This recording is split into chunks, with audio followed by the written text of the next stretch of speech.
All right, let's jump into some Euro 2020. We're on to the knockout stage here, and we're going to get a premier game right out of the gate. It's going to be England versus Germany. Germany surprising some people. They came in either the high ceiling, low floor. How would you bet England versus Die Mannschaft? Die Mannschaft. That performance they turned in against Hungary, guys, was horrific. Now that said, I still think they're going to beat. I think they're going to beat England. I think this is a situation. Gary Lineker, to paraphrase him, football is a game played by 22 people, a kick around a ball for 90 minutes, and in the end, the Germans win. I think that's what we're looking at here. I think they find a way to get it done.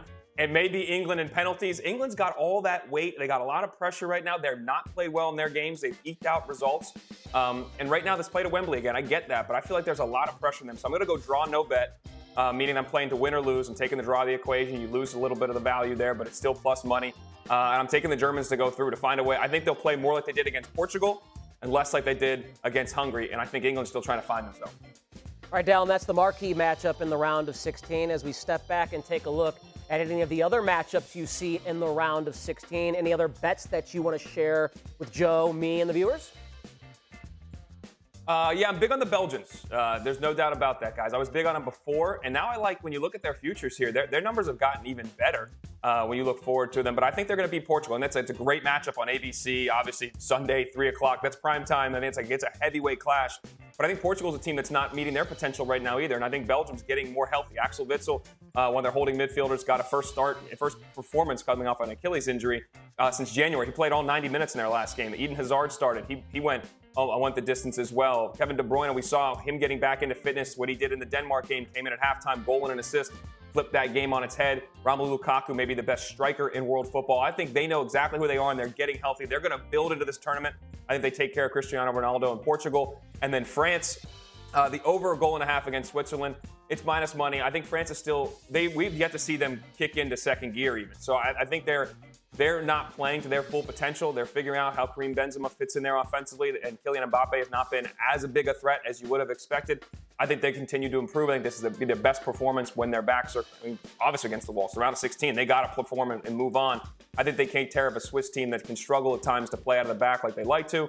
I think you're looking at a France team that's going to score a couple goals and give you the over in that one, team total.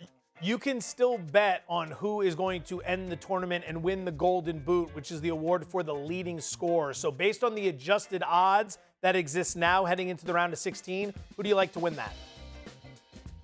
I'm going with the guy I had before, Romelu Lukaku. I got him at about plus 650 before the tournament started. He's got 3 goals right now. He's right behind Cristiano Ronaldo. I do think part of this betting, guys, obviously, is I think Belgium's going to go deep. I have Belgium winning it all. I know they're in a really tough draw, but that's why I think, I'm taking Lukaku. He's right behind Ronaldo. I think Ronaldo will play his last game against Belgium.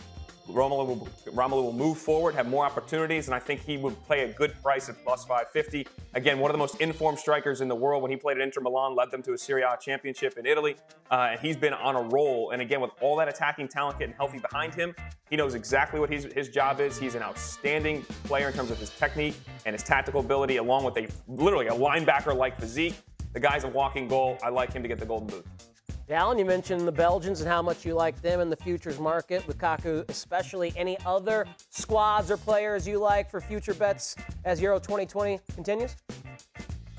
Yeah, there's a couple interesting things. I think the Swedes, you got to look at the draw, obviously, guys. The brackets would really matter. That's why Belgium's their numbers actually got better in terms of value. I think the bookmakers think it's less likely they're able to beat Portugal and beat Italy and beat France. That's their path. It ain't going to be easy, but they're at plus 900. But the Swedes, too, when you look where they're at in their bracket, they know exactly who they are. We talked about before, you got to know who you are and what you're about. They're very sound defensively, play a 4-4-2. They're going to make it hard to score on. Robin Quaison and Alexander Isak got their first start together as paired strikers, and they performed well in their last game.